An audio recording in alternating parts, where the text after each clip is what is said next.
I am so sick and tired of people projecting their own crap, their own trauma onto other people, whilst being completely oblivious that there is something in them that they should look at. Whenever you address something that's bothering you, that's hurting you, something that they do that's crossing a boundary of yours, they will not be able to hear you. It is as though you speak a completely foreign language to them. And it's impossible to have any kind of relationship with someone who has no self-awareness and no understanding what's happening in those moments when they are so triggered and instantaneously get in this inner turmoil that they're incapable of communicating to you, incapable of hearing you. You can prepare your speech, you can choose the kindest words possible to describe whatever is bothering you. You can wrap it up and put a bow on it, but they will not be able to hear you. So there's two sides to this issue. There's the side of you trying to communicate something that's important, that's bothering you, that needs to be addressed and that needs to be changed, because otherwise you might not be able to continue with the relationship. And I think it is in our responsibility as decent human beings to find our tone, to be respectful in communication, to learn to communicate well, clearly, but non-violently. That's one part. The second part of the story is the other person who gets so stressed out, who gets triggered to such an extent that they lose any kind of ability to hear and cooperate with you. So those people need to learn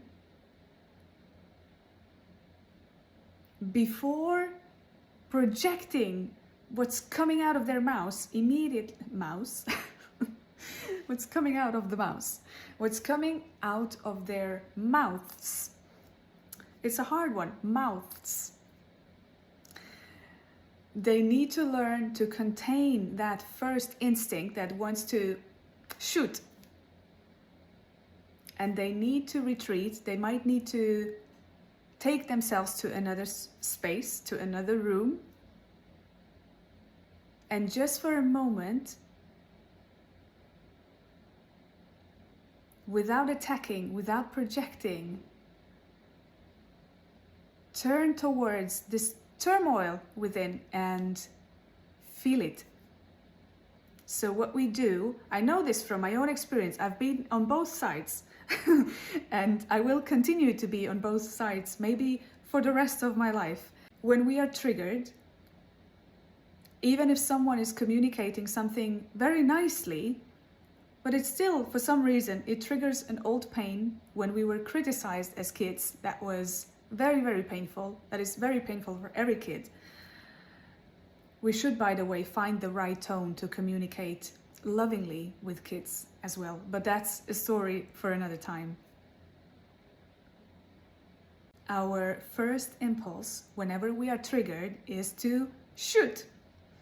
Because we are feeling something and it feels so unpleasant that we try to shoot something towards the other, that they, in the hopes they will take back what they said, that they will miraculously stop feeling what they're feeling, that their boundary will, for some reason, just disappear, so that we don't have to feel the discomfort and the unpleasantness and the agony that's going on inside of us. So it is usually not going to happen that the other dismisses their own boundary. Instead of contracting, which is what we usually do when we feel unwell on the inside, we contract. We don't want to feel it because it's so ugly. So the practice, and this is a practice for all of us, we can all do better with this, and we can all train this skill. It's a life skill. It's a necessary life skill for every human being. Instead of contracting, I want you to open just a little bit and breathe into that discomfort. And it feels counterintuitive because you're opening yourself up. You're opening your body, your cells, your heart. You're opening yourself up to agony, to feeling the agony. And that's the medicine.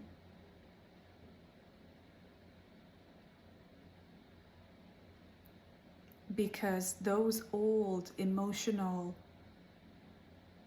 wounds that we carry are deeply, deeply painful. And the reason why we didn't have a chance to feel and process them when they first happened, when we were very little, is because we didn't have the capacity to be with them. We didn't have, most certainly, someone who would have sat with us, who would have been able to be present with us so that they could have moved through our system. All that was available to us was contraction and suppression. And these things keep coming up as we grow older, as we become adults. These things are still in us because they're not completed, they're not finished. It's unfinished emotional business.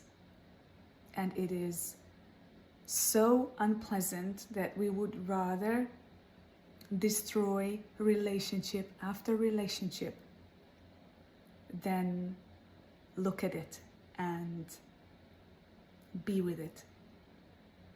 But it's only until life becomes so painful, until we have no other way but to look inside.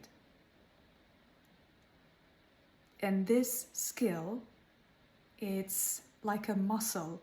When you first start to open to the pain instead of contracting so that you don't feel it, when you first begin to open to it,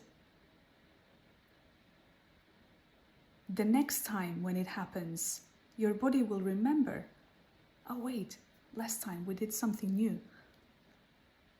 And then you can open again. And you can do it again and again and again until it becomes a skill. Until one day you find yourself in situations where you get triggered and you remove yourself, you go to the bathroom, you go somewhere else, and you start to breathe. And you give yourself a hug, maybe, if you need to. Maybe you say some words to that inner child that is deeply, deeply hurt and terrified. Maybe the child needs to hear certain words that were never spoken to them. And it can be very healing to speak those words to your own inner wounded child. It's not strange, it's not weird. We are weird anyway. How are we human beings not the weirdest creatures on the planet?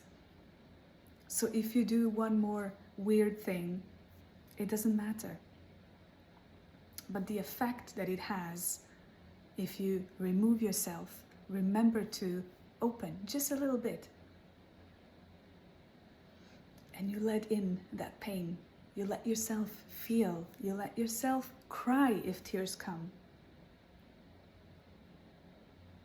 And you tell that little child that they're safe now, that they didn't do anything wrong. that whatever is happening on the outside has nothing to do with them.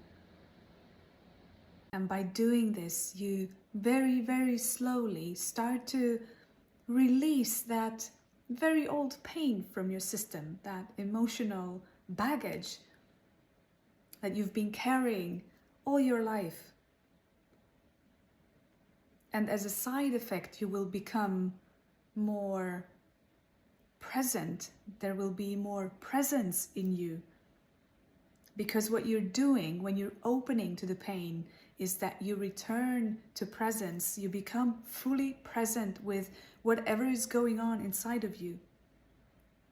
And presence brings so many benefits with it, one of which is the ability to listen to your partner when they address something that's bothering them. You will be able to hear what they're actually saying. You will not get all triggered and chaotic if they tell you, hey, what you said last night was really hurtful. You will be able to hear their pain. It makes us better people as soon as we start to take care of our old emotional pains and baggage.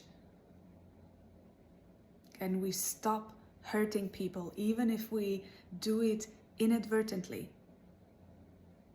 I do believe that most people don't hurt other people on purpose. They hurt other people because as long as they are stuck in those triggered inner mechanisms, they cannot act in any different way. So presence is required first and foremost for themselves, and will then spill over onto their friends and partners. It's funny, isn't it, how this initial rant about people who have zero self-awareness, who just keep throwing their traumas onto everybody around them, ended in a calmer, more understanding and more empathetic monologue.